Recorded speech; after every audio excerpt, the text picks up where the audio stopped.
Hello everyone, welcome to my channel. I am here to help you today. I know you use this video to fall asleep, so before that, like the video and subscribe to the channel. Also, where are you from and what time are you watching? Now get comfortable and relax. Case 1. Dakota Levi Stevens was born in Muster, Indiana on October 21st, 2013. His closest relatives called him Levi, and his younger sister called him Levy because she couldn't quite pronounce his name when she first started to talk. As most news articles refer to him by his legal name, we'll be doing the same moving forward. Now, by all accounts, Dakota was an extraordinary kid. He was smart, creative, and passionate. He had brown hair, blue eyes, and a dimpled grin that, according to his aunt, could light up any room he walked into. He had a big heart and strong opinions, and he wasn't shy about voicing them. His aunt affectionately called him a master bargainer because he could be very convincing. His former foster father said he could talk your ear off, and that he once talked him into bringing a cricket home so he could keep it as a pet. His favorite foods were chicken nuggets and pizza. Dakota loved bugs, frogs, sharks, and being outside. He did a school project on cicadas and decided they were the best bug in the world. He also loved Legos, Thomas the Tank Engine, Minecraft, and Pokemon. He enjoyed reading and used his vibrant imagination to tell stories, sometimes even acting out the exciting parts. He liked Katy Perry songs and would often sing and do quirky little dances and perform, especially anytime someone pulled out a camera. He loved playing board games, and no matter the game, he was always sure he had won. His enthusiasm and energy made him hard to keep up with. His aunt said he gave his teachers a run for their money. But he was very smart, he loved math, and his favorite teacher was Mrs. Tarnowski. On February 22nd, 2022, she asked her class to write an essay imagining what they would be like in the future. Dakota's response gave a glimpse of his big personality. In it, he said, "When I am 22, I will live with Mrs. Tarnowski, my favorite teacher I love so much. I will be tall. I will have 100,000 frogs, a big leopard shark, 500 fish, 2 dogs, and 1 cat. That's what I want to be like when I'm 22 years old." Mrs. Tarnowski said Dakota had big emotions, and he was always concerned with fairness and respect. While she was teaching him algebra, she said he was teaching everyone else patience.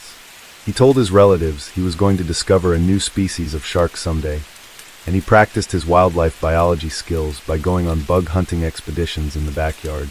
In one picture taken by his foster father, Dakota holds a small snail in the palm of his hand and smiles, proud of his new discovery. His aunt said he loved to bug hunt, and he would tell all the bugs when he caught them, "Don't worry. I'm your Uncle Levi. I'm going to take care of you." Dakota had a big family and many aunts. His Aunt Anna Parrish Parker was there the day he was born. She said he stole her heart the moment I held him in the hospital. A year later, his younger sister was born. For the next few years, his parents both struggled with substance use, and eventually it got so bad they were unable to care for their children. In early 2018, the Indiana Department of Children's Services placed Dakota and his sister in foster care for about 2 weeks, and in May, they placed the children with their Aunt Anna. She loved taking care of both children, and said Dakota brought a lot of joy to everyone around him. At 4 years old, he was already showing signs of the energy and enthusiasm he had been known for.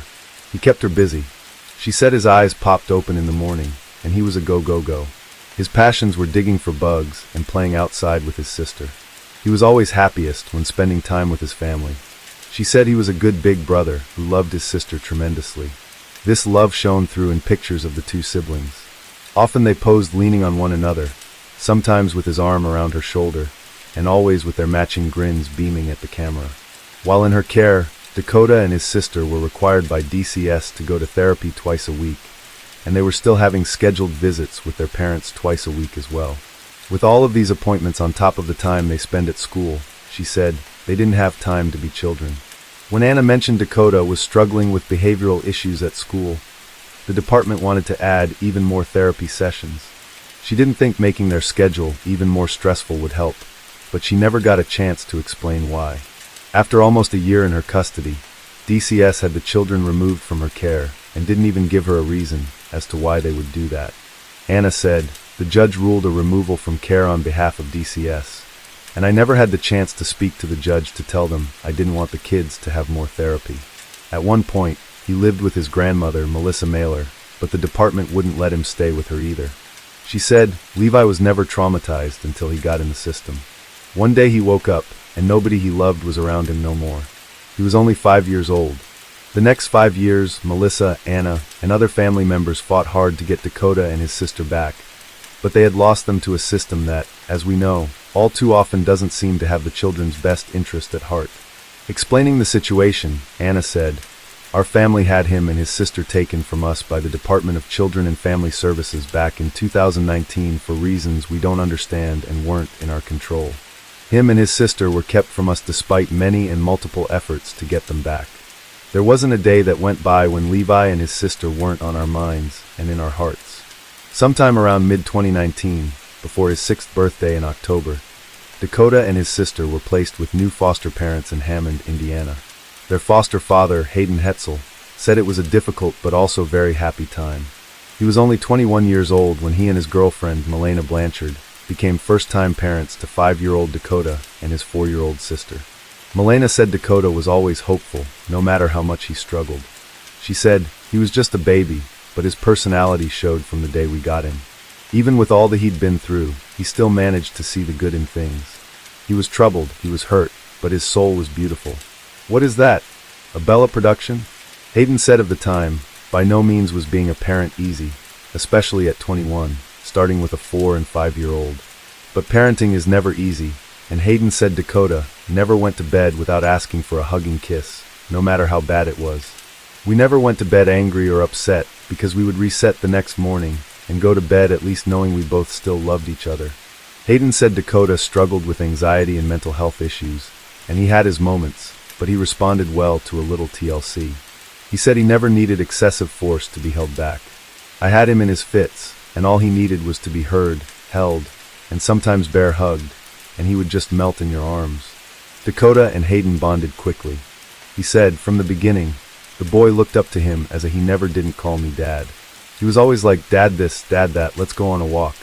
At his new foster home, he kept his tradition of bug hunting and loved playing outside in the yard. Pictures from this time with Hayden show a happy kid coloring, drawing, posing for the first day of 1st grade, building with blocks and Legos, and playing with his sister. He also spent time with his foster grandparents, Sabrina and Joe Hetzel. One year, Grandpa Joe even dressed up as a Yeti so Dakota could find one for Halloween, and Hayden got the boy's initials tattooed on his ankle. In September of 2021, Dakota's biological father, Dakota D. Stevens, passed away from complications of his struggle with addiction. Dakota's biological mother also relinquished her parental rights. Around that time, Hayden and his family were trying to adopt Dakota and his sister, but the situation soon got complicated. Sister's adoption was contested in the courts, which caused a delay. Hayden's personal circumstances changed. He explained on social media, 2.5 years, and some really weird, unfortunate circumstances and instances that happened to us that made me have to walk away initially at the time of adoption. Being a single dad at that point, and not having help while working 16 hours every day would not have been the life for them. However, he emphasized that even though he wasn't able to adopt the kids on his first attempt, once he was able to overcome the unfortunate circumstances, he tried again to adopt Dakota. DCS and the courts would not let him. Hayden said he was always loved, and not for a second did we not want him. We wanted him to be safe, healthy, and loved. After the adoption fell through, DCS removed the children from Hayden's care, and Dakota was placed in a mental institution in South Bend, Indiana for treatment. He and his sister were split up. She was adopted by a family, but once Dakota was released from the treatment program, it was once again shuffled from foster home to foster home.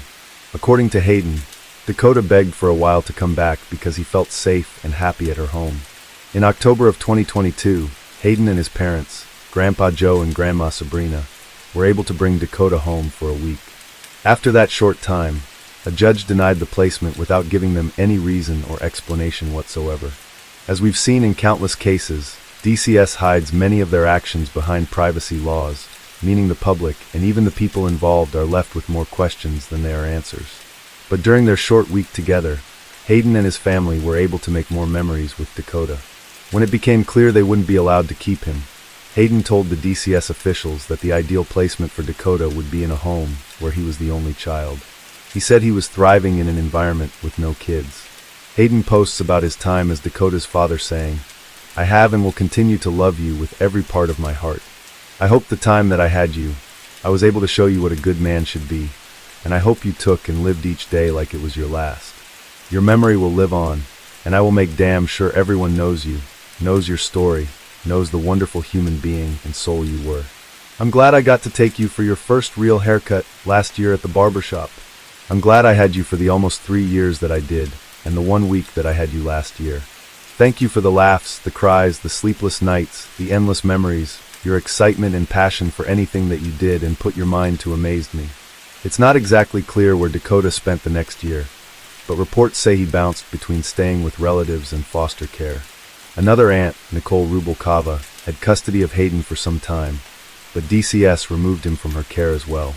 Wherever he went, and despite his struggles, he was always doing something creative. In early 2024, he started making paper boxes and selling them for $2 a box. He sold one to Aaliyah Stewart, who he knew from a local youth center, but along with her box, she said she got much more from the young entrepreneur. She said, "He held me to my accountability when she missed her arranged pickup time, leaving her a stern voicemail message." He also talked her into downloading a free version of Minecraft. According to one of his relatives, he always dreamed of starting his own business, and this project was one step down that path to making that dream come true. He was staying with one of his aunts in April of 2024 when he moved yet again, this time to Liberty Township in the home of Jennifer Lee Wilson and her husband Robert Wilson. Robert worked as the principal of the nearby Lake Ridge New Tech Middle School. The couple became licensed foster parents in 2017 after completing what DCS described as the required training and education required to achieve and maintain the licensure. The couple had adopted 3 children they fostered, and according to Jennifer, they were ready to stop fostering. But they knew Dakota because they had provided respite care for him a couple of years earlier, which means they took him for a short time so his caretakers could have a break. So despite their plans to stop, they decided to take him in, and despite Hayden's suggestion that they find Dakota a home where he would be the only child, DCS decided to place him with the Wilsons and their 3 children. On April 5, 2024, he moved into their home on Falcon Way in Valparaiso, Indiana. Though all of his foster parents admitted he could be a handful sometimes, Jennifer painted a much darker picture of Dakota. She said he had, quote, verbal and physical aggression issues, though it is hard to imagine that she found him physically intimidating because the 10-year-old was a small, slight boy who weighed only 91 pounds and Jennifer was much larger than that. According to her driver's license, she stood 4 foot, 11 inches tall, and weighed 340 pounds. April 25th, Jennifer said Dakota woke up agitated because she had told him not to run in the house while playing Nerf guns with the other children. She told all the children they could go outside to play once they finished their chores, but she said Dakota refused to complete his. As a consequence, she said he wasn't allowed to play outside, but he said he was leaving and went outside anyway. She said he had not done this before, so she planned to give him about 5 minutes to, in her words, cool off, but when she went out in the backyard to confront him, she realized he had run away. Down the street, Dakota was talking to a neighbor. He asked the woman if she would adopt him and asked her to call the police. He said his current foster parents hit him in the face and didn't let him call his caseworker. Concerned, the neighbor looked for signs of CA, but said she didn't see any injuries on his face or any other areas she could easily observe. While they were talking, Jennifer drove up in a car and asked Dakota to get in. He refused. The neighbor told her she was worried something was wrong because Dakota asked her to call the police. Jennifer told her to mind her own business because she didn't know what was going on. Eventually, unable to get help, Dakota got in the back seat of the car and Jennifer drove him back to the house. It's worth pausing here to point out that the neighbor, who was just trying to help, might have inadvertently made the situation even more tense. If you tell a regular parent that their kid asked you to call the police, they're likely to be embarrassed. But if you a complete monster the same thing, you risk making them even more angry and putting the child in even more danger. Back at the house, Jennifer said Dakota wouldn't get out of the car, so she got out and opened the back door. She said he acted up by screaming and telling her he was going to leave. She said she isn't exactly clear about what happened next. She said she wanted to get him under control and keep him from leaving, but she isn't sure if she tackled the boy or if they fell down accidentally. Somehow they ended up on the ground, and her heavy body pinned him beneath her for more than 7 minutes. The Wilsons' home had a Ring video camera installed, and the camera captured the altercation in several clips. She was also able to speak to her husband through the Ring camera, and the video clips were sent to his cell phone. The first 20-second clip showed Jennifer sprawled across Dakota's head and neck while he screamed and flailed. Around this time, Jennifer used her phone to FaceTime Dakota's caseworker. She kept her body on top of the boy during this call. She was holding the phone with one hand. She could only support herself with her one free hand. Caseworker tried to calm him down, but had little success, likely because Dakota knew he was in danger.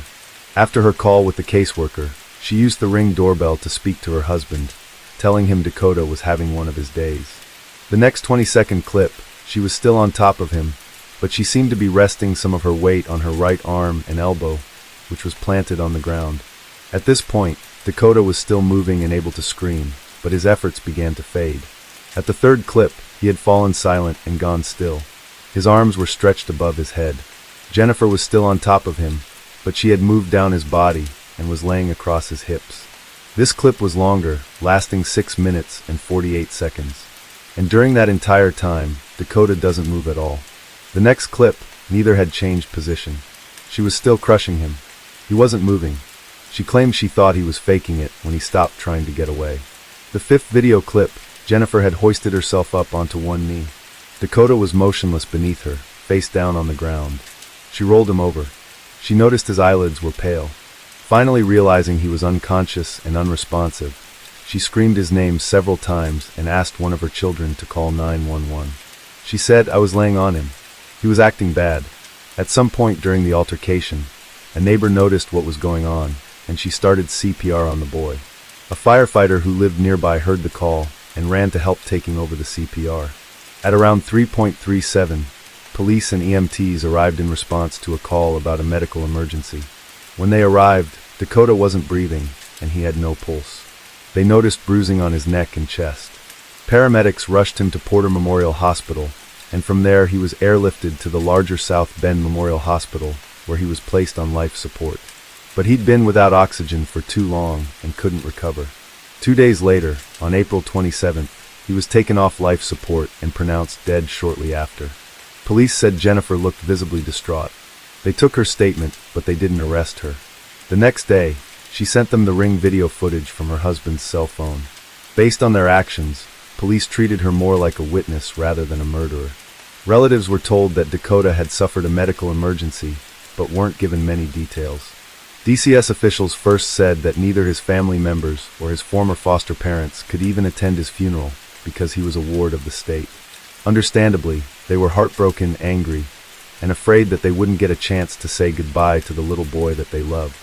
On April 29th, his grandfather, George Stevens, posted a desperate cry for help on social media. It read, "Okay, Facebook people, I need help. My grandson, Dakota Levi Stevens, was in DCFS custody. Because my son and his girlfriend lost custody and gave their parental rights, we just found out that my grandson is dead. Can't get any help through DCFS or information. Worst of all, there's nothing on the news about it. And supposedly, whoever was taking care of him or possibly going to adopt him somehow suffocated him in the process of getting control and some type of fit that he was having. He ended up going to the hospital, put on life support, found out that he was brain dead. They pulled the plug and he died. I can't get any information to clear any of this up or to be able to attend my grandson's funeral through the DCFS office." Relatives reached out to local news outlets searching for answers. A week after his death, Hayden told reporters he still had no answers. 2 weeks later, one of his aunts told reporters, "We have not heard anything from the police." Eventually, DCS officials changed their minds and allowed the family to attend his funeral. The department released a public statement through their spokesman, Brian Heineman, who said, "Our entire staff is heartbroken by this news. DCS works with stakeholders and partners across the state to investigate the death of a child anytime there was suspected violence or neglect, and will take the appropriate action." He said that Jennifer and Robert's foster license had been put on hold. After review and substantiation of CA, it could be revoked. After the department's change of heart, his family was allowed to plan his funeral, which was held on May 6th at the Geiston Funeral Home in Crown Point. His family set up a huge inflatable shark over the driveway outside of the funeral home in honor of the boy, who wanted to discover a new species. Mourners walked through the shark's open mouth on their way to the entrance. Inside, Family members set up pictures of Dakota, as well as his favorite Thomas the Tank Engine trains. School projects and things he made were displayed on the wall. A large Lego creation sat on each side of his blue casket. Over 100 people attended his service, including his favorite teacher, Mrs. Tarnowski. She said she had learned a lot from him, and that knowing him and seeing how he handled his struggles helped her accept traumatic experiences from her own life. She said the love he shared with his family was his greatest strength, saying, "I've heard many bad things about what happened to this child. He told me all of it, but it was never about his family." Dakota was his own hero each day, and the reason for that was the foundation from his family. "I just need you to know he loved you, too, every single day." One of the truly special things about Dakota was his ability to stay optimistic no matter what he went through. His aunt, Nicole Rubikava, said, even if he battled stuff, his kid's heart truly was not made for this world. "He taught me so much. He truly did. I didn't think a kid could teach you stuff like that." At his funeral service, Aunt Nicole told a story from the time he spent with her. About 3 days before he was placed back in foster care, she said they sat down and had a talk. She told him, "Promise when you make it out of the system, I just want you to tell me everything you make with your Legos." She said he agreed, and that the two of them touched their thumbs together to seal the promise. It was a way for them to both keep their spirits up while they had to be apart. It wasn't the way she hoped for, but she said in a way Dakota kept the most important part of his promise. Looking over at his casket, she said, "He came back to me. He made it out of the system." Later that day after his funeral, a vigil was held in his memory in the Eagle Ridge subdivision where he died. The vigil was organized by Monica Jimenez, a resident of the community, who was also a relative of Dakota's foster father, Hayden. The vigil was held at the community playground, and residents hoped to raise money to put up a plaque there in his memory. More than 100 people attended. Dakota's name was spelled out in silver balloons tied to the top of a swing set, and everyone ate pizza, one of his favorite foods. Attendees lit candles and held up the flashlights on their cell phones during a moment of silence and prayer. Many wore black t-shirts with a photo of Dakota on the front and Justice for Dakota on the back. Hayden told the gathered crowd, "I don't know if anybody knew Dakota, but Dakota would have loved everybody being here together. He would have talked your ear off the whole time." Hayden's mother Sabrina spoke of holding DCS accountable, saying, "We're heartbroken over the events that took place. We're here because we want justice for Dakota. There needs to be changes. A child lost his life, and it was senseless. It was a system that was supposed to protect him, and it failed." Though they were able to lay Dakota to rest, his family and foster family still didn't have answers, and no one was being held responsible for his death. On May 20th, foster father Hayden posted the following on social media. It read, "How is it that the smallest infraction of a crime, whether it be driving without a license or petty theft from a store, those people get charged and taken in right away. But the murderer of a 10-year-old boy is getting swept under the mat. 25 days, say it with me, 25 days since the murder of Dakota Levi Stevens. 25 days later, and his murderer is walking free." Near the end of May, Dakota's Aunt Ava Parrish felt like she had to do something, so she started a protest calling for justice. At this first protest, she wanted police to charge Jennifer with a crime, arrest her, and lock her up. She missed her nephew and said, "The days of us being reunited will never happen. It's really hard on my daughter, and it's been really hard on my husband. That's why we're out here, because he doesn't have a voice. We have to be his voice." When the family still didn't have the answers next month, she held another protest in late June. She and other members of his family, along with supporters, gathered at a busy intersection on Indiana 149, carrying signs and bullhorns, and letting the public know that Jennifer had messed with the wrong family. Investigators say the death of a 10-year-old boy in foster care was a homicide.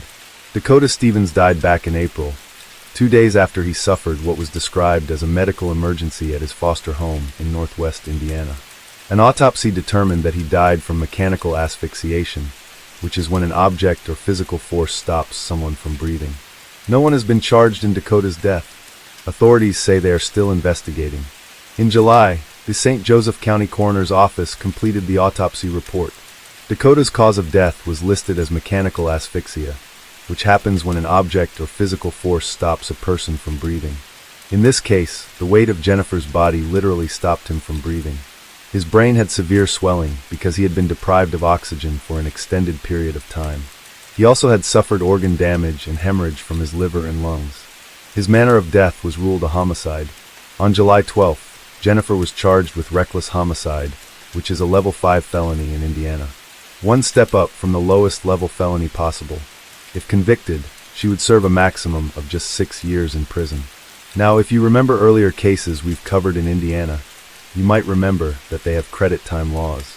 What this means, to spare you the details, is that if she was considered a model prisoner, she would only need to serve half her sentence, meaning she would only serve 3 years for killing Dakota. Around 1 p.m., officers went to her home to arrest her, but didn't find her there. She was out of town and had left the state. A warrant for her arrest went out. The next day, a license plate reader captured her car in Berrien County, Michigan, just north of the Indiana border. The evening of July 13th, a deputy there located her vehicle, arrested her, and held her on a fugitive of justice warrant. She was extradited back to Indiana and held on a $20,000 cash bond, despite obviously demonstrating that she was a flight risk. Her case was assigned to Porter Superior Court Judge Mary DeBoer. On July 17th, she made bond with help from her family and was released. She returned to her home on Falcon Way. According to posts made by Dakota's family, her next hearing is scheduled in August. As Jennifer has yet to be convicted of a crime, she is considered innocent until proven guilty in a court of law. We'll be sure to keep an eye out for updates when and if they become available. Dakota's family, including his army of aunts, are furious that she only faces a maximum of 6 years, and they also want to hold DCS and Jennifer's husband accountable for their part in the murder. They have created 3 petitions online at the change.org website and are asking the public to sign in support. One of the petitions asks the department to provide more training for foster parents to prevent similar deaths in the future. It says more comprehensive classes should be introduced focusing on child psychology, trauma-informed care techniques, and emergency response skills, among others. The second petition asks Lake Ridge New Tech Middle School to remove Robert from his role as principal, since he is a mandated reporter, and got no help for Dakota despite seeing the incident via video call. The school released a press release that said, "No charges are filed against Mr. Wilson, nor are any anticipated." Lake Ridge New Tech Schools has not received any reports that would cause suspicion about Mr. Wilson's qualifications as an educator to ensure the safety and security of Lake Ridge students. While we understand that the legal proceedings affect Mr. Wilson's family, Lake Ridge will continue to monitor these proceedings as any determination is made related to Mr. Wilson's wife. The Dakota's family disagrees, saying Lake County, Indiana deserves school principals who are genuine protectors of children's safety, not those who will willingly turn a blind eye to CA. The last petition demands more serious charges to be filed against Jennifer, charges that would result in a harsher penalty than 6 years. They believe that Jennifer was acting intentionally, and she knew her actions were harming the boy. They said it seems the system, yet again, failed to protect Dakota. We believe that Wilson's charges should be elevated from reckless homicide to manslaughter or even murder, for her actions were far from reckless. They were lethal and appeared intentional. After they found out that Jennifer had been released on bond, some family members protested on the sidewalk outside of her home, chanting justice for Dakota. Aunt Ava is also still holding monthly protests. Most recent one, they held signs that featured a QR code that linked to the online petitions. Family also printed yard signs that feature his image.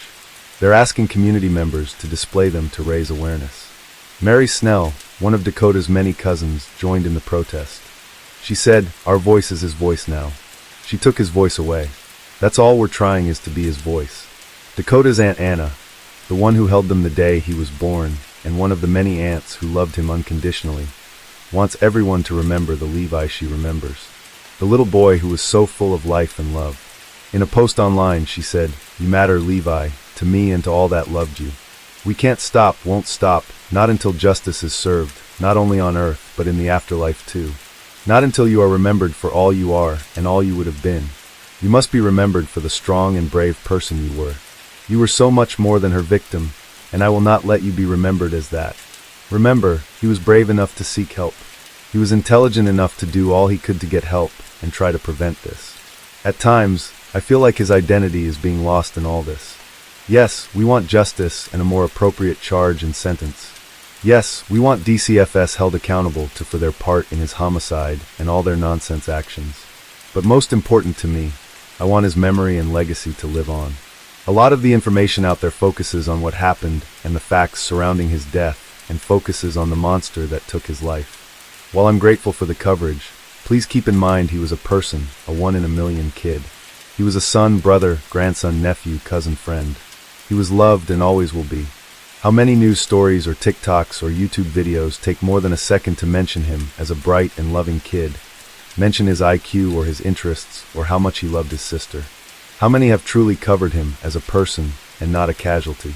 Levi was and is more than a sensational reaction to violence and abuse that has been legally happening for years. Please, I ask, when you speak his name, don't speak it solely as a victim or a statistic. Speak it full of life and love, just as he was in his short life. We will keep shouting your name, Brother Bear. You live on in all of us. Keep his name going, not the person who took his life. I choose to remember his smile and his laugh. His Levi ways, not the ugliness. I miss you so much, Levi, so much. And think of you and your pirate smile all the time. You should be here. Case 2. Chad Robert Amato was born on July 27, 1959. He was the son of a pharmacist and wanted to be an industrial chemist, but he found the work too lonely. Chad needed social interaction to find fulfillment in his work, so he followed in his father's footsteps and pursued a pharmacy degree. He was in the Kappa Psi fraternity at the University of Florida. He liked football, hiking, nature, horseback riding, and classic cinema. Margaret Ann Wade was born on July 11, 1957 in California. She was the youngest of 3 children. Her loved ones called her Peggy. She attended Sir Francis Drake High School in the College of the Marin. She was a transcription director at Medware Incorporated and then an operations manager for Scansoft. Her co-workers and subordinates characterized her as having a very calm, warm presence. She was open, hardworking, and easy to talk to. Chad and Peggy were married in 1987. Peggy had a young son, Jason, from a previous relationship. Chad welcomed Jason as his own and officially adopted him. By 1989, the Amatos were a family of 5. Cody Winston Amato was born on September 22, 1987, and Grant Tiernan Amato was born on May 20, 1989. Like Chad, Peggy also had a love for horses. When a former racehorse named Lady needed someone to take care of her, Peggy took it upon herself to provide food, shelter, and love. She did this on top of her busy work schedule and mothering 3 boys. The Amato family lived at 2112 Salton Circle in Culeota, Florida. Culeota is about 22 miles from Orlando and an 8-mile drive from the University of Central Florida. As of 2022, it had a population of just under 2,500 residents. It spans less than 3 square miles, with Lake Mills and its national park taking up a sizable chunk of space. With its warm, humid climate, mossy trees, and marshy landscape, Culeota is exactly what you would expect from a small town in Florida. Growing up, Cody and Grant were attached to the hip. They both attended Timber Creek High School and were on the weightlifting team. They both liked anime, video games, and paintball. When they got older, they started going to shooting ranges. Grant, like his father, had a small collection of firearms. The 2 brothers studied nursing at the University of Central Florida. Cody stayed on longer, so he could specialize in anesthesia. Grant, meanwhile, dropped out of school. By the time Grant and Cody were adults, their older brother Jason had moved out. Chad and Peggy let their younger sons live rent-free in the family home while studying. When Grant dropped out, they gave him the same support as before. Grant had not completed his degree, but managed to get a nursing job at Advent Health Orlando. During his time there, he stole from the hospital and drugged his patients with medication to put them to sleep when typical sedatives didn't work. Grant didn't steal something over the counter like valerian root or melatonin. He stole propofol. Propofol is a sedative often given to patients before surgery. Medical professionals will closely monitor their patients after administering propofol, even in smaller doses. Mayo Clinic side effects can be anywhere from headaches and fatigue to anaphylaxis, coughing up blood, and hallucinations. After Michael Jackson died in 2009 from a heart attack, his personal physician was tried for manslaughter.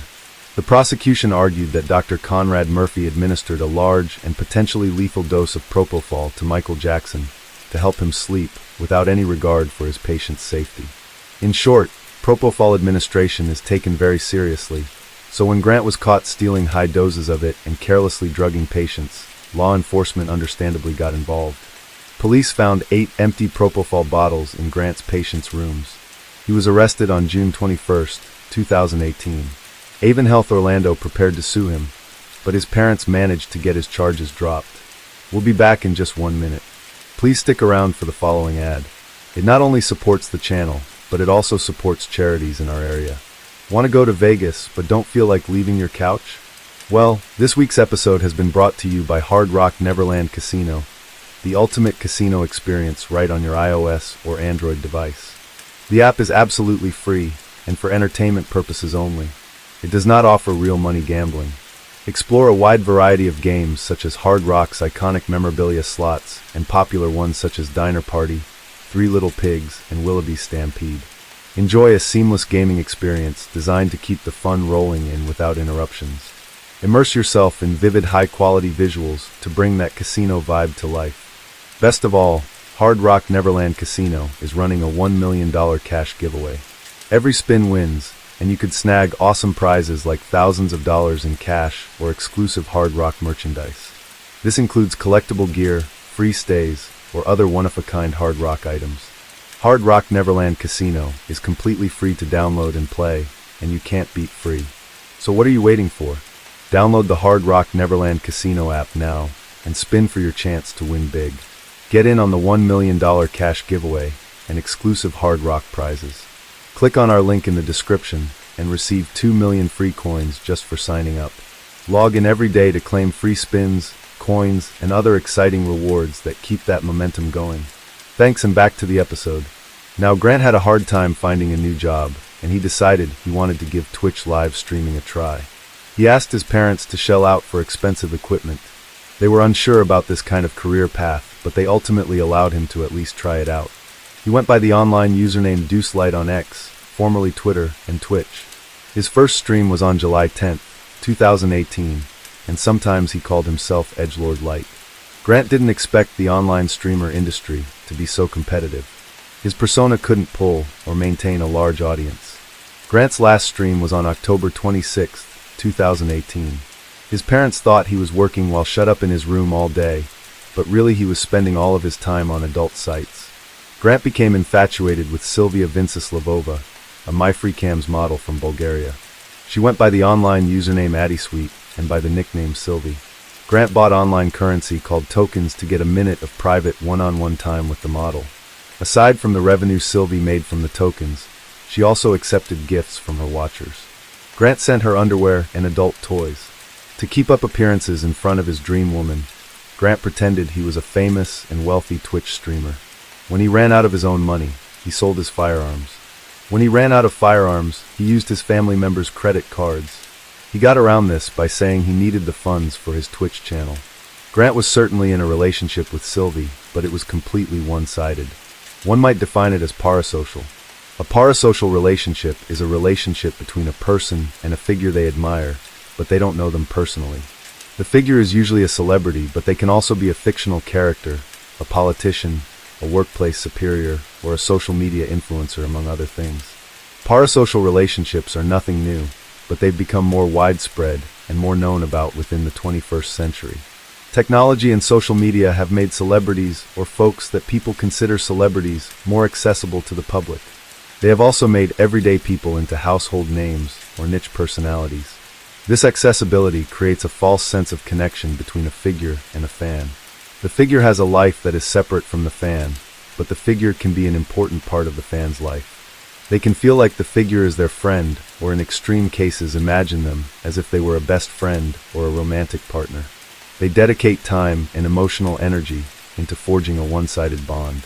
If the figure messes up in some way, the fan could feel genuine betrayal, or can do mental gymnastics to try to defend them, or just generally feel very impacted by something they say or do, or what they perceive that the figure means. To be fair, everyone engages in some form of parasocial relationship. It's impossible not to in this day and age. It can be as simple as having a favorite athlete on a sports team. Most people keep inside their heads as a form of escapism, and know when to turn it on or turn it off. The parasocial relationship becomes harmful when the fan can't separate the projected thoughts from reality, or it becomes obsessive. A thesis by Amanda Lakin studied this phenomena. She looked into many elements of parasocial relationships. Most relevant to Grant Amato is how in his mind the line between fantasy and reality can become blurry as the fan interacts with the figure. Now with Sylvie, she offered one-on-one chat room calls that were paid by the minute. The more money Grant spent, the more time she dedicated to him. She gave him what he wanted, and he compensated her. To Grant, Sylvie was everything to him. To Sylvie, Grant was just another customer. Their connection was merely transactional. Now Grant was among many, many lonely men who fawned over Sylvie. Many of these men were in a chat room together where they bonded over their mutual love for her. Grant brought his lies to his fellow Sylvie fans where he said he drove a BMW, lived in a nice house alone, and made a fortune as a Twitch streamer. Grant, Cody, and their mutual friend Jericho Fine visited Japan in December of 2018 and even went to the Studio Ghibli Museum. He made an Instagram post on the 15th where he said, "No pictures allowed in the museum," which is a real shame. It's absolutely amazing inside. While on the trip, Grant took Jericho's credit card and spent $600. Jericho didn't notice until he got an alert that his card was frozen. His transaction history showed charges for MyFreeCamp's tokens and lingerie, neither of which he authorized. Since they were rapid and out of character, his bank froze his card. He announced to the brothers, "Hey, someone's hit my account for lingerie." Jericho felt the energy was off. Grant didn't even seem excited to be there. He even missed the Studio Ghibli Museum because he allegedly had food poisoning. Grant went missing just hours before their flight home. Cody found him in a pachinko parlor using the public Wi-Fi. Now Jericho, ironically enough, owned a Jericho 941 pistol, and he sold it to Blake Turpin, who was a friend of the group. After they returned from Japan, they visited Blake's house to play video games. Blake said Grant left to use the bathroom. After the brothers left, Blake realized the Jericho 941 was missing from its usual spot in the hall closet along with 6 rounds. Blake suspected Grant, but he didn't make a fuss about it. Grant and his father argued constantly. His father, Chad, knew that his son was accumulating debt, but wasn't sure what he was spending his money on. Tension reached its peak on December 19th, when Grant left the home. Peggy believed her son was a danger to himself, so she reported him missing to the police. On Amato, Grant's aunt and Chad's sister let her nephew into her home. She wasn't completely sure what was going on until she checked her bank account, and she learned what Grant was doing all night. He was speaking to a cam girl on the other side of the world. She called Chad and told him everything. Immediately, Chad begged his sister not to report Grant to the police. Dawn of surprise, her brother started crying. He told everything Grant had done previously, and how much debt the family was in. Ultimately, he wanted his son to be a free man. If it meant pushing his retirement further down the line, Chad would work to keep Grant out of jail. Grant spent over $200,000 of stolen funds on the webcam model. He even took out a loan of $65,000 to fund his addiction, claiming he was going to buy a house.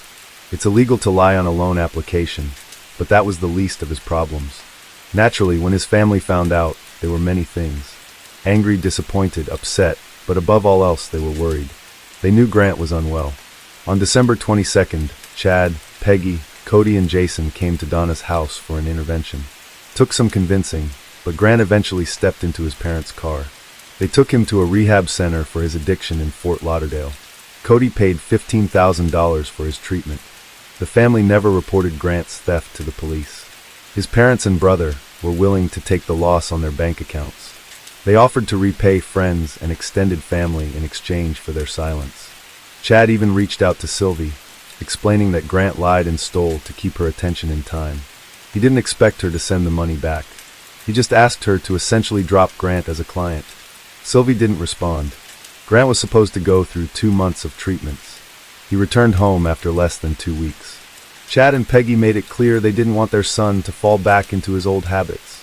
While visiting a California pizza kitchen, they told Grant they would let him stay in the home if he followed a set of rules and responsibilities.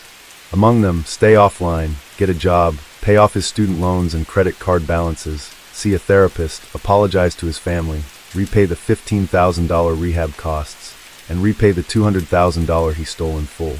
Chad wrote all these conditions on line paper, but Chad did not expect Grant to fulfill the entire bargain. Next to, owes family $200,000, he wrote, but family does not expect this possibility. Next to, owes family apology, he wrote, we don't expect due to lack of real feelings. Chad's contract with Grant had its own pro rata clause. The Amados were willing to forgive some of the debt if Grant joined the Air Force. It would also provide financial assistance. In the margins with a different colored pen, Chad wrote, "Grant declines, denies." Grant was also not allowed to speak to Sylvie. That was the final rule, and it was too much for Grant, it seems, because he convinced Peggy to let him borrow her phone to contact her. He filmed himself begging her to, "Please, pretty please, send me one of your videos." Chad was understandably furious. He told Grant to take his belongings and leave. At some point, Grant wrote a letter to the chat group of Sylvie Myers. He told them he lied about his financial status. He wrote about how his family sent him to rehab and barred him from talking to Sylvie. He was distraught, speaking of their relationship as if it was the greatest love story ever told. He apologized and hoped they would never go through what he went through. In his letter, Grant accused his father of beating his mother and himself. Jason Amato later said his father could be harsh and strict, but was never violent. On January 24, 2019, Peggy was in the home office using the computer. Around 4:45 p.m., Grant came behind her and shot her in the back of the head with a stolen 941 pistol. His father arrived home from work a short time later. Grant shot him twice in the chest. Grant used Chad's thumbprint to unlock his father's phone and sent a message to Cody to come home early. Cody was barely in the house when Grant shot him too. Grant then unlocked the family's gun safe. He planted a gun and holster on his father's right side and set another on the floor next to Cody.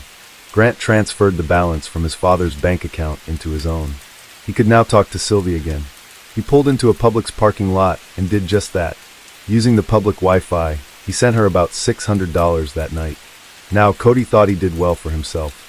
He thought that by the time someone would check in on his parents and his brother, that he would be too far away to be considered a suspect. Then that law enforcement would certainly believe that Cody was the one to kill his parents and then remove himself from the earth. But unfortunately, Grant, smart enough to get into nursing school, was not nearly smart enough to commit the perfect crime in his mind. Cody's coworkers felt something was off when he didn't show up for work the following morning. He was always diligent and punctual, and they grew worried when they couldn't get in touch with him. So they called 911 for a wellness check. It was a bloody scene. Officers found Peggy still sitting in her desk chair. Chad was face up on the kitchen floor, and Cody was in the garage doorway curled in what they described as a semi-fetal position. They figured that Chad and Cody had just returned home when they were shot. Investigators immediately suspected that the crime was staged. Nothing was stolen from the home, so they ruled out a robbery that had gone wrong. They noted the firearms that were on Chad's and Cody's person. Chad's holster was on his right hip, which meant he would need to draw the pistol with his left hand. This didn't add up because further investigations showed that Chad was right-handed. They found a pair of leather gloves with gunshot residue on them. Grant's car was missing from the garage. In addition, the shell cases found at the scene weren't from bullets recovered from the deceased family. Since they did not know where Grant was, investigators first spoke to Jason. He was on the clock when he learned that his parents and brother were both dead and his other brother was unaccounted for. Jason was quickly ruled out as a suspect because they were able to confirm his location. It didn't take long for police officers to find Grant. His car was in the parking lot of a DoubleTree hotel. At around 7:45 in the morning on January 26th, he opened his hotel room door and was met by police officers. He was brought to the police station. When they searched his hotel room, they found Chad's credit card. Detectives questioned Grant. There was no hard evidence that he was the perpetrator. His car and his clothes were clean of blood. The murder weapon was never found, and DNA evidence and fingerprints weren't reliable either. Grant was living with his family, so of course his DNA and fingerprints would be in the house. With nothing else to go off of, interrogators utilized the best tool at their disposal: lying. Police are allowed to lie during interrogations. More than that, they're encouraged to. If they believe a criminal is sitting in front of them, but they can't prove it, they can and will lie. We have DNA evidence. Your fingerprints were on the weapon. Witnesses saw you do it. In some cases, suspects will break down and falsely confess. Interrogation rooms are claustrophobic and scary by design. The interrogator has all the power in this environment. They chip away at the interrogator's defenses until they give in just to make the torment stop. But the extreme opposite is also true. If a guilty party thinks they can outwit law enforcement, they'll maintain their own lies. The police figured that the culprit had to be someone in the home, and Grant was their only suspect. They started probing him gently, confronting him with evidence that didn't actually exist. This is a common police tactic. Grant held firm that he didn't know who shot his family or why. Eventually, Grant talked about Sylvie. He went into detail about all the time, money, and attention that he dedicated to her. He confessed that he stole from family and friends and was sent to rehab. He said his father was becoming increasingly violent within the last 2 weeks, claiming that he lashed out at Peggy verbally and physically. Grant alleged that Chad said he would kill him if he ever stepped foot into his house again. Grant independently brought up the possibility that Cody was guilty and that maybe Cody was mad at his father for mistreating his brother. After this, the detectives were frustrated and they showed Grant the crime scene photos. Grant covered his face and sobbed. He told them about fingerprints, bullet casings, video evidence that was not real. They said Grant appeared to recover quickly from the initial shock of seeing his dead family. After this, Jason came into the room. At first, he comforted his younger brother, and he asked outright, did Grant kill their family? He tried appealing to Grant's emotional side. He begged for Grant to give him closure. He said he still loved him. Grant was not moved. He gave no confession and maintained his innocence. Grant was subsequently released that night. However, during the course of the investigation, detectives noticed Chad's empty bank account. Someone had sent the entire balance to a different account, Grant's account. They then found Sylvie's personalized videos to Grant on his hard drive. They dug deeper into Grant's digital footprint and found his interactions with Sylvie on the night of the crime. It was enough for law enforcement to come knocking on his hotel room door again. 2 days after his interrogation, Grant was arrested for 3 counts of premeditated first-degree murder. His bond hearing wasn't held until April 25th. Grant, who had drained his bank account on a cam model, could not post his $750,000 bond. Neither Jason nor his extended family paid the amount, and Grant was held in custody until his trial. Grant's trial lasted from July 15th to August 12th. The prosecution wanted the death penalty. In their opening statement, they told the jury about Grant's obsession with Sylvie, the transfer of funds, and the staging of the crime scene. Most importantly, the odd placement of Chad's holster and how the bullets in the casings didn't match the 2 planted guns. Grant's attorney planted the seeds for reasonable doubt in the defense's opening statement. There wasn't physical evidence linking Grant to the crime. Grant didn't have a gun in his possession. He sold his guns to send money to Sylvie. They admitted Grant may have had a motive to kill his father, but not his mother and brother. They asked for a not guilty verdict. Forensic scientists on the prosecution's side presented their expert opinions on the crime scene, specifically why they believed it was staged. Grant's attorney questioned their personal biases. If they thought that Grant was responsible early on, how that would have affected their investigation. During cross-examination, the defense laid into the detectives for lying in the interrogation room. For a time, their strategy worked. The jury was confused as to why detectives zeroed in on Grant and not Jason. They watched the interrogation footage and wondered if Jason was possibly setting Grant up to take the fall. Detectives said Jason's location was accounted for during the time of the murders, but didn't elaborate further on the matter. Grant wanted to take the stand in his own defense. His lawyers thought that this was unnecessary because the judge and jury had already seen his interrogation footage. They also weren't very confident in their client. They didn't trust him not to slip up under cross-examination. The very last minute, they decided not to let Grant testify.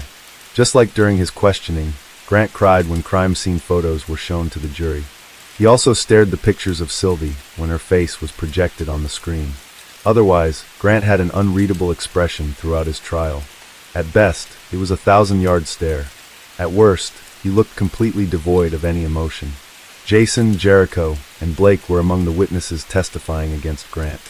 Jason cried on the stand, recalling how Chad adopted him as his own, and how much he loved his family. He discussed the night of the intervention, which was the last time he saw his family, and the new rules that Grant had to live by. Jericho testified about his frozen credit card and confirmed the leather gloves with gunshot residue were Grant's. There are photos of him wearing them during the Japan trip. Blake testified about the missing handgun and why he thought Grant was the one to steal it.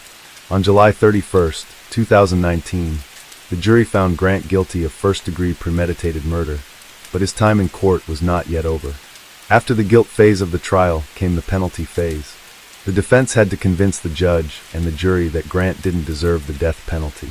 That would prove challenging.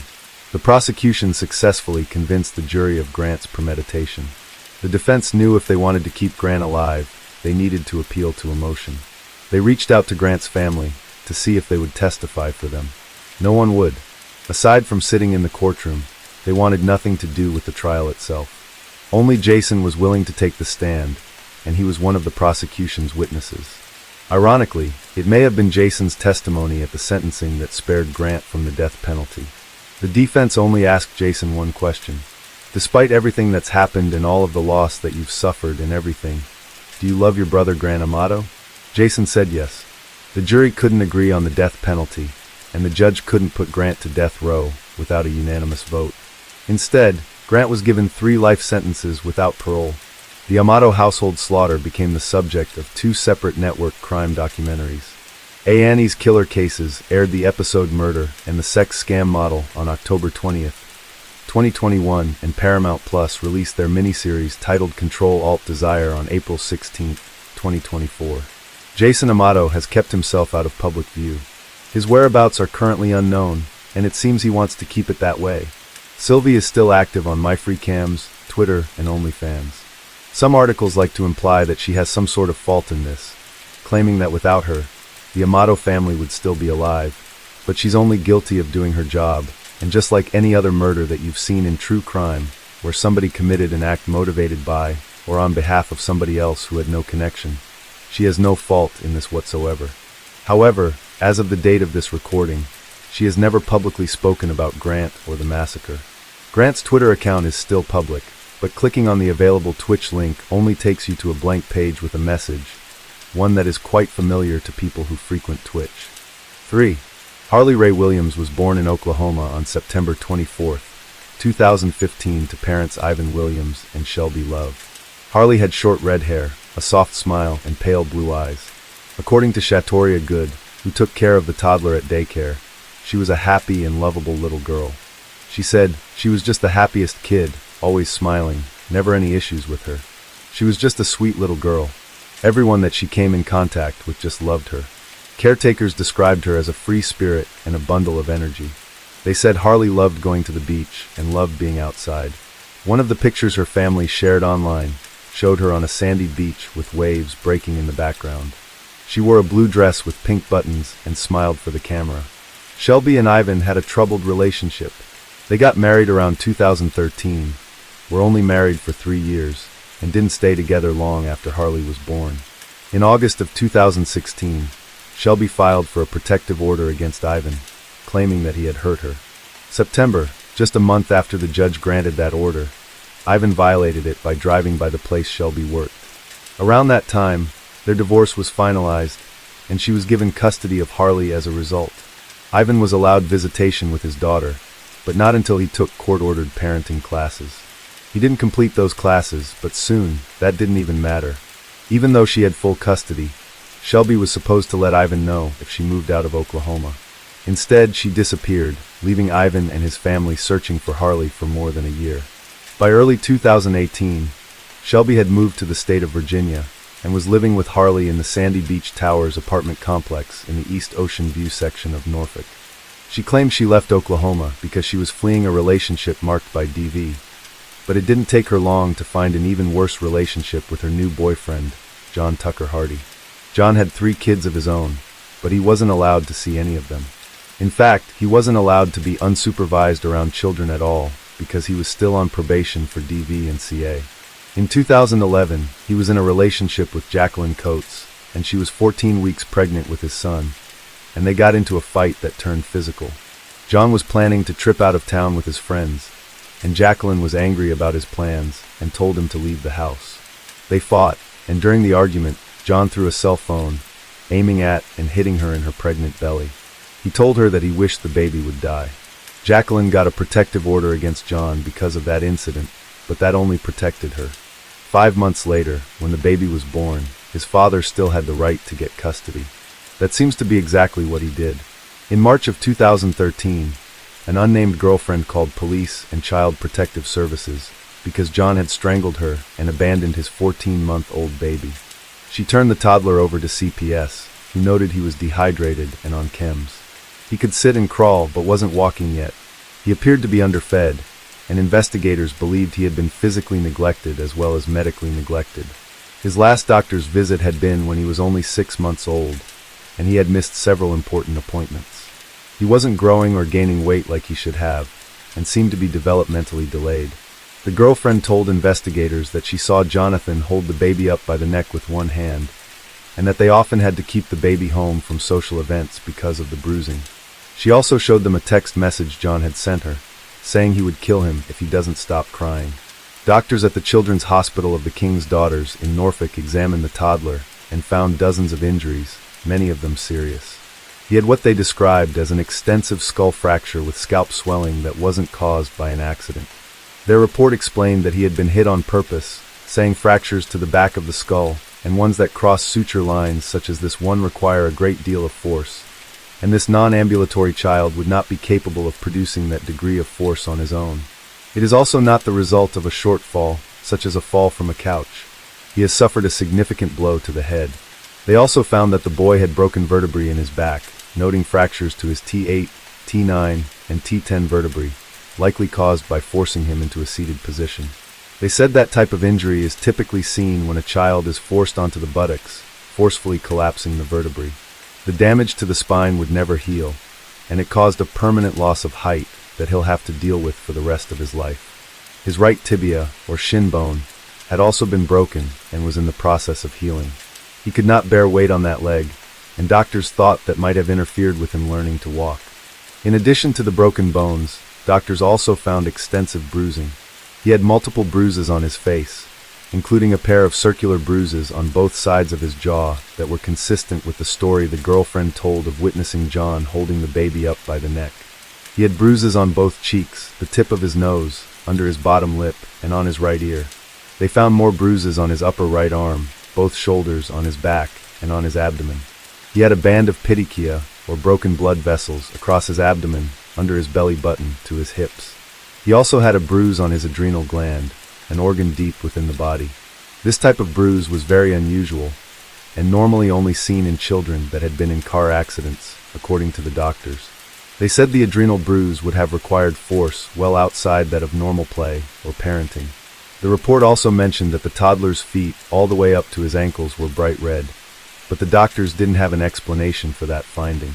They noted the boy had observed DV occurring in the home based on the report the girlfriend gave that John had hit and strangled her. But the injuries to the boy didn't happen accidentally while John was committing DV against his girlfriend. After observing the extent of his injuries, doctors concluded that the toddler appears to have been targeted for violence. But get this, with 12 years suspended for good behavior, which, that's really stupid, we just put him right back on the street. Now, one of his conditions of his parole was that he was to have no contact with minors. But we'll see about that. In direct violation of his parole conditions. But he didn't get in any trouble. Inexplicably, in May, a judge reaffirmed his probation through 2029 instead of sending him back to jail. None of this makes any sense. He admitted he beat a 14-month-old toddler so badly that his skull was broken. His spine was permanently damaged, and he had to wear a neck brace for months while he recovered.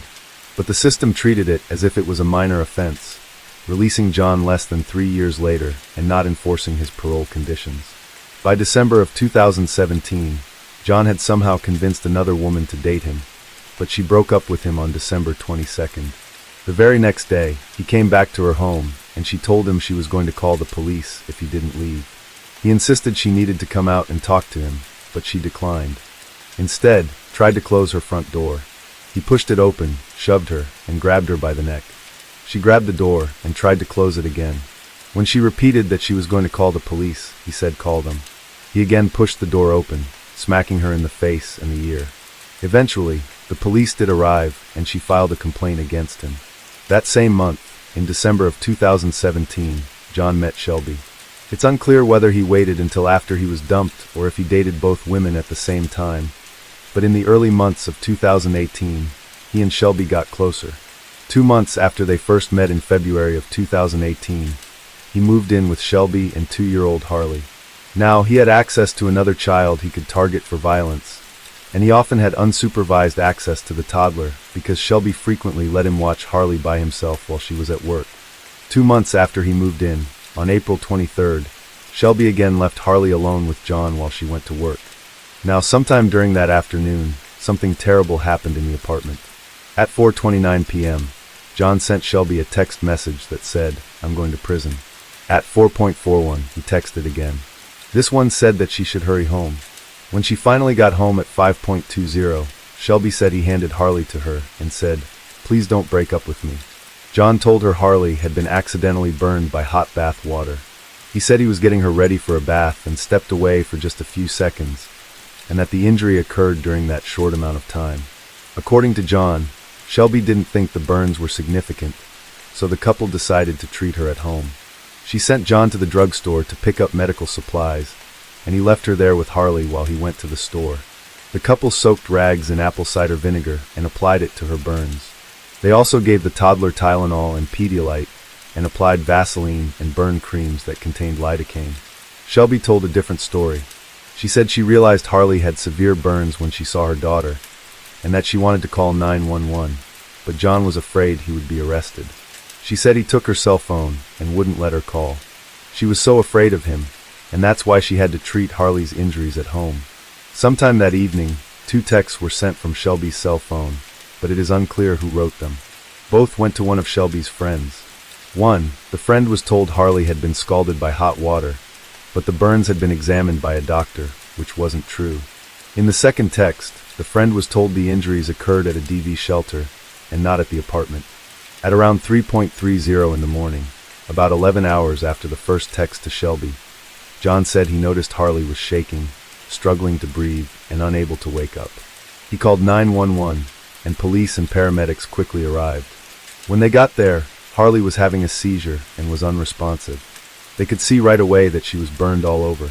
They estimated between 30% and 50% of her body had been scalded. They noted that her injuries were so bad that her skin had begun sloughing off. In body cam footage of one of the responding officers, paramedics discussed the skin falling off her feet. She also had other injuries, including a large bruise on the back of her head, injuries that couldn't be explained by hot bath water. They rushed her to the Children's Hospital of the King's Daughters, but she was too far gone. Shortly after she arrived at the emergency room, Harley was pronounced dead. John continued to insist it was an accident and blamed a faulty water heater.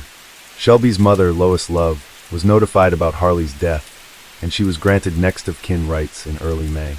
Harley's father, Ivan, who hadn't seen his daughter since Shelby had left the state with her, didn't find out until a week after the hearing. No one called to tell him. Instead, he found out through an acquaintance who had heard what happened from Lois. John and Shelby were both arrested the day Harley died. At their first bond hearing, the judge said she was at a loss for words after looking at pictures of the burns to the toddler's back, legs, arms, bottom, and feet. She said the incident was horrific and denied the request for bond. They were both in Norfolk City Jail, though within a month or so, John was moved by the sheriff to Hampton Roads Regional Jail, where he was held on behalf of the city. John and Shelby were both initially charged with felony CA and neglect. Their charges were upgraded in November of 2018 to include felony murder for both of them, as experts thought Harley could have survived if she had gotten prompt medical treatment. John was also charged with second-degree murder and 2 counts of malicious wounding. In February of 2019, Shelby's attorneys filed a motion saying they planned to argue that she suffered from battered woman syndrome, and her fear of John kept her from getting help for her daughter's injuries. They said he was so dangerous that she feared for her life. In their motion, they said she suffered several traumas in her past, including 2 SES and previous DV. They claimed those incidents informed her decision to be in a physically and mentally abusive relationship with Hardy. However, her case never reached the trial stage because she pled guilty to felony murder and child neglect on October 28, 2020. She agreed to testify against John at his trial. In 2021, John filed a complaint against the city of Norfolk, the sheriff, the Commonwealth attorneys, and basically anyone else he could think of because he was moved to the Hampton Roads jail. Among his complaints, he listed that he had contracted the virus that was so prevalent in 2020, and he thought he would not have gotten sick if he had been left at the Norfolk City jail. The court found that he had no constitutional right to be housed in the facility of his choosing, and dismissed his case as frivolous. Later, he filed another complaint claiming some of his mail had been opened inappropriately, but that case was also dismissed. Finally, in July of 2022, his trial for Harley's murder began. He chose a bench trial instead of a jury trial, so Judge John R. Doyle III alone would decide whether he was one of the prosecutors. Commonwealth Attorney Raman Fatehai told the judge, as she agreed to in her plea agreement, Shelby testified at the trial. She said that she and John had been living together for about 2 months, and she told the judge she regularly allowed John to watch Harley while she was at work. She said he was alone with Harley when she got burns.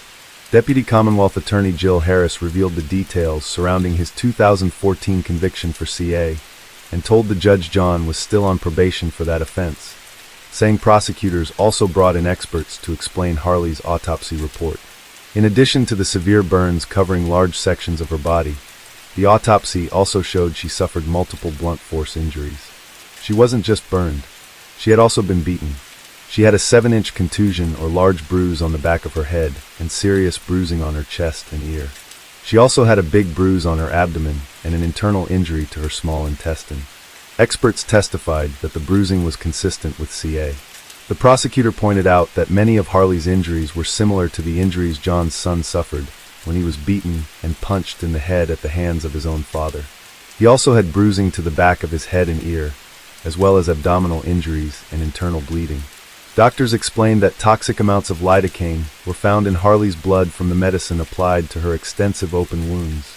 She only weighed 26 pounds, and her tiny body was ravaged by burns, serious burns covering about 42% of her skin, including burns to her legs, back, arms, bottom, feet, and left ear. A pediatrician who specializes in identifying CA testified that her burns were consistent with immersion burn injuries, meaning the type of burns that happen to skin submerged in scalding hot water. Chillingly, he also noticed the absence of splash marks, which would be expected if she was moving around in the hot water.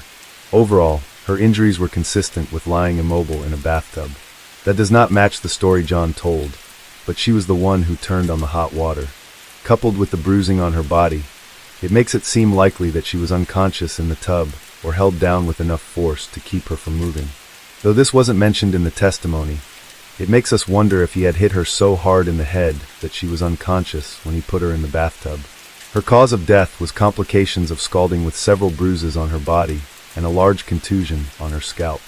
After causing these severe injuries, John waited hours before calling 911. Deputy CA Harris pointed out that John and Shelby covered her wounds with vinegar-soaked rags, which would have been incredibly painful. They waited so long to call for help that by the time first responders showed up, her severely burned skin was peeling off. She was suffering from seizures.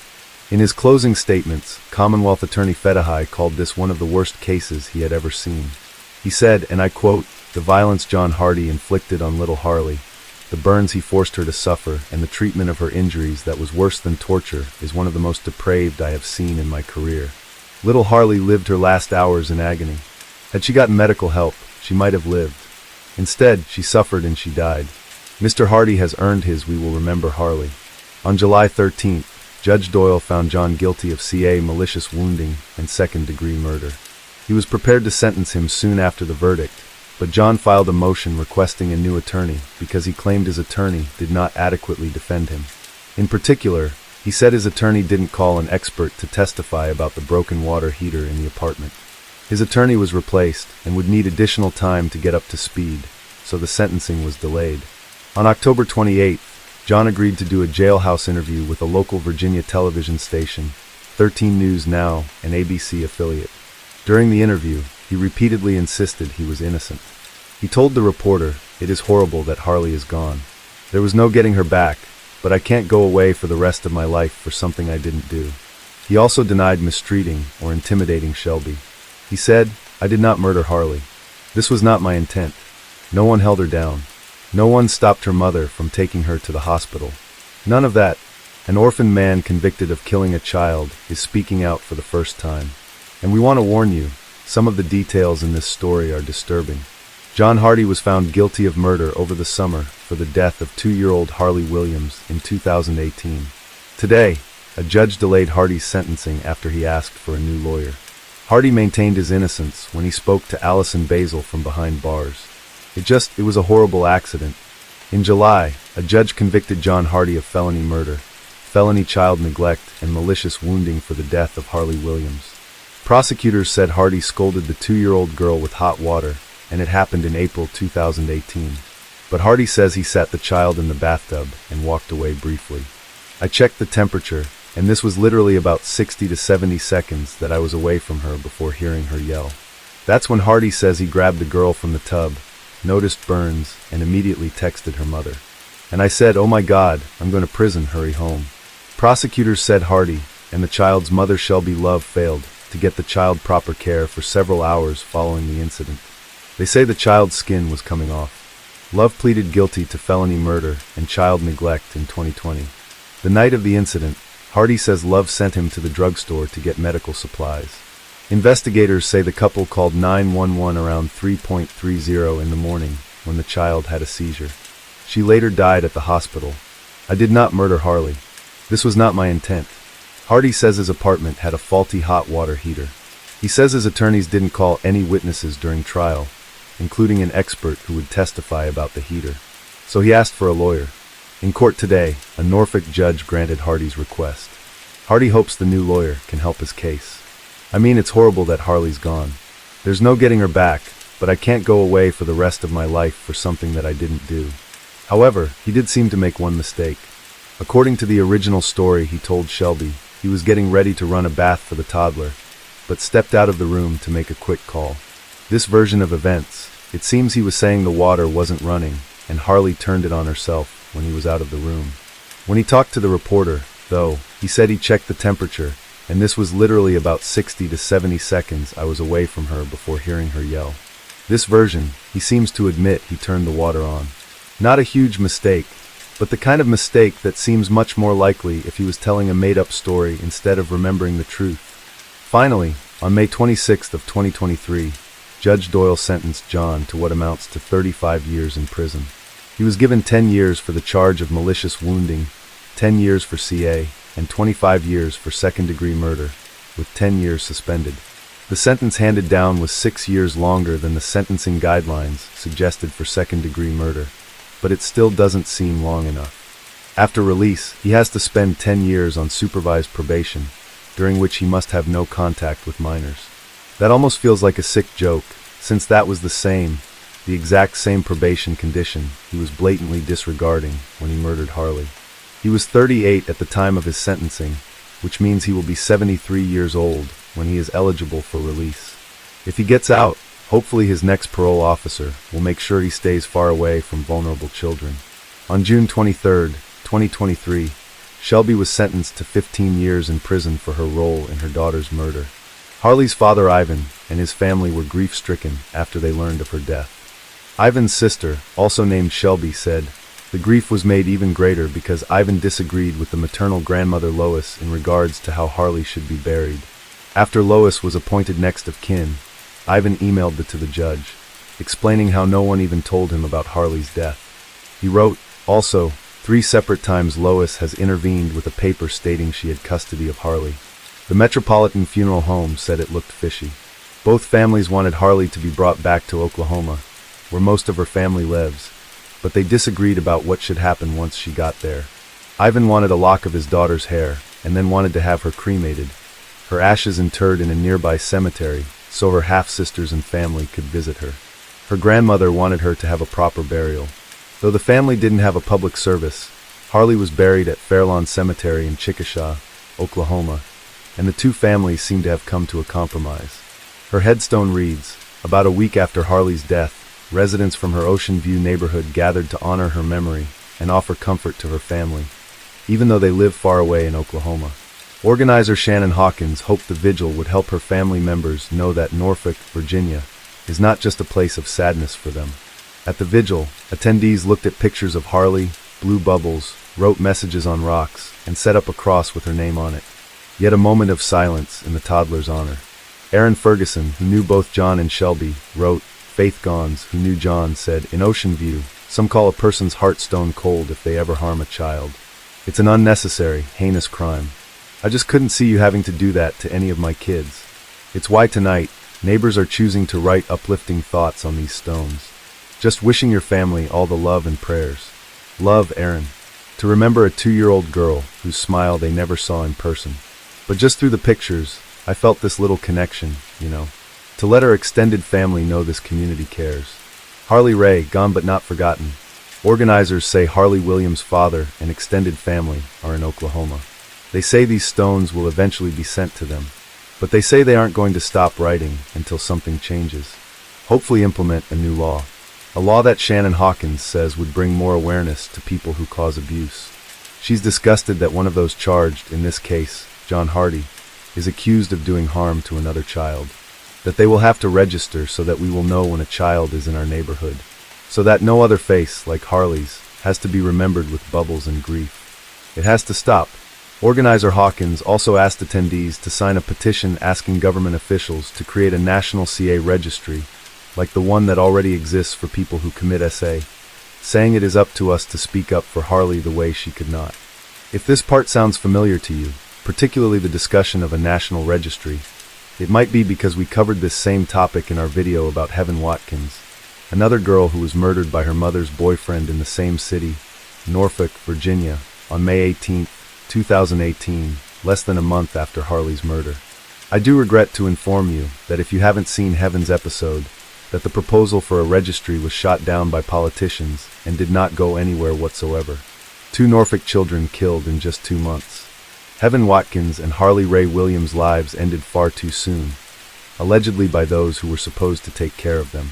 13 News Now investigative reporter Laura Geller sits down with advocates to examine the problems and solutions that could prevent child abuse in our community. For weeks now, we've been investigating tragic issues within the child protection system, a system Heaven's and Harley's loved ones say did not protect them.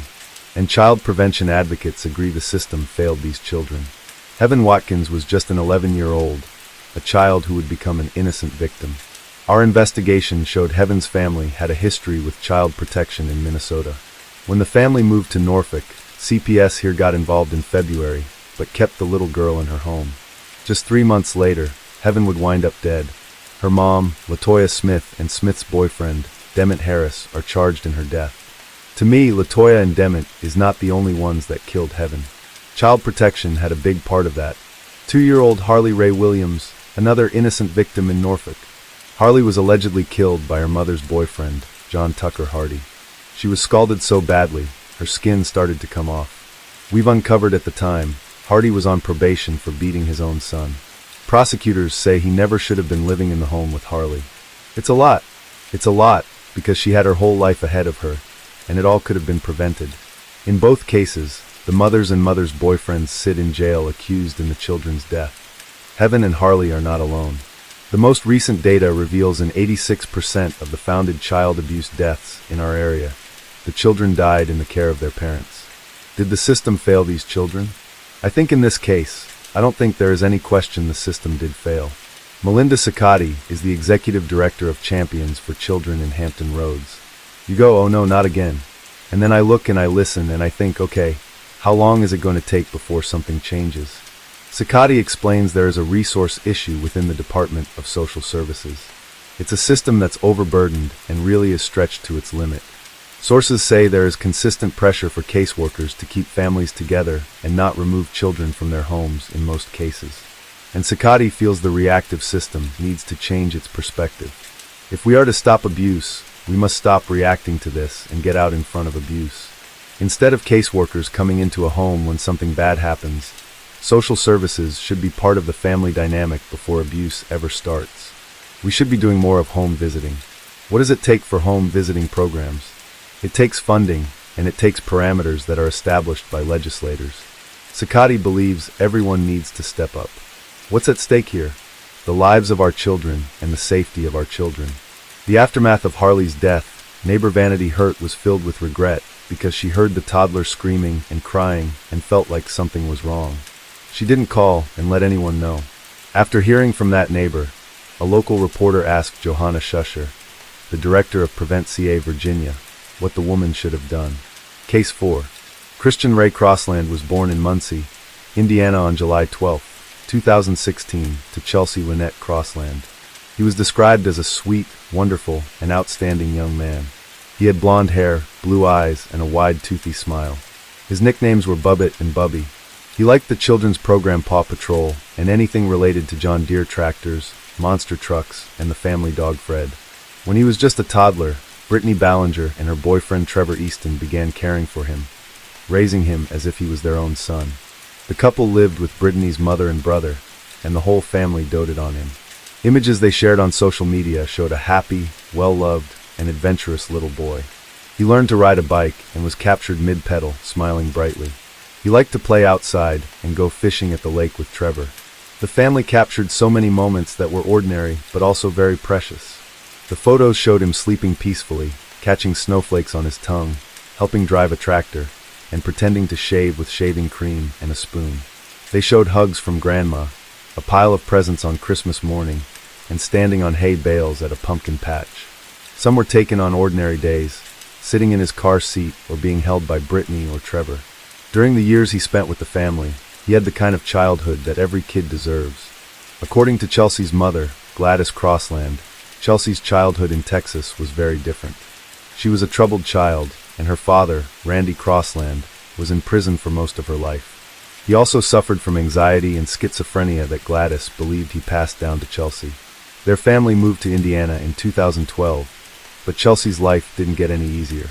Gladys said Chelsea had a series of dangerous boyfriends who committed DV against her, and at least one even tried to strangle her.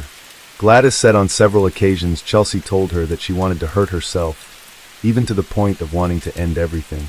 Chelsea was 21 years old when she had Christian. She already had 2 daughters by the time he was born. First girl was born in 2013, and her second in 2014. Some friends remembered her being a good mother to these girls.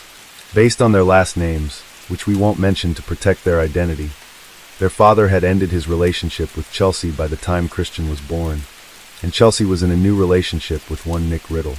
News reports refer to Nick Riddle as Christian's father, and Nick claimed him as his son, but there were rumors he wasn't Christian's biological father. After Christian was born, Chelsea tried to focus on putting her growing family first, or at least cultivating the impression she was focusing on them. In November of 2017, she got the word family tattooed on her wrist. In August of 2018, she posted pictures of her 3 children walking hand in hand. She captured one with my happiness, and above the other photo she wrote, "We're gonna be good, just believe that." Despite her assurances, her life seemed to be in constant chaos. She was in several failed relationships, and people seemed to come into her life briefly, then leave just as quickly. In September of 2018, she posted the comment, "I just want to run away with my babies and never come back." Some of her troubles might be explained by a comment she made in November of 2018 during an argument with her mother online. Chelsea posted, and I quote, "I hate stupid snitching bitches like for real." Friends commented on the post asking what happened. Chelsea explained her sister had caused some sort of trouble, though she didn't explain what exactly her sister did. She said, "It's my so-called sister. All she does is run her fucking mouth, talk shit, start shit. It's just sad, really pathetic." Though her mother's side of the conversation has been deleted, in Chelsea's response she claimed her mother took her sister's side like she always did, allegedly. She said, "But of course you're gonna defend her, as always, lol." In another comment she said, "You're the one that comes at me with some dumb shit, 'cause you side with her every single fucking time. You wasn't brought into this. Nobody made you comment on here, but of course you had to defend her, 'cause she's always right, huh? She does no wrong, LMFAO. But if you want to say that it's the right thing to do, to snitch, then okay." When Chelsea's friends were brought up, she told her mother that, in her opinion, they were more loyal to her than her family actually was. She assured her mother that she'll be fine without her sister in her life, saying, "They are actually, to be honest, the only ones that have been having my back and wanting better for me. That instead of driving me to do my fucking dope, actually are here for me. Gave me a fucking place to go, and want better for me. I lost myself. Damn near gave up completely. Only reason I didn't was because of my kids and the very few friends that I do actually got. I never needed her, never will either. I mean, come on now, and trust me, I'll be perfectly fine without the BS and drama in my life. Always side with her and her bitch. I don't know though, I see shit for how it really is." In addition to revealing the deep rifts in her family life, Chelsea's comments about her dope and giving up also pointed to 2 of her serious struggles: substance use and her continuing struggle with mental illness and depression. Chelsea never named the friends that she considered loyal,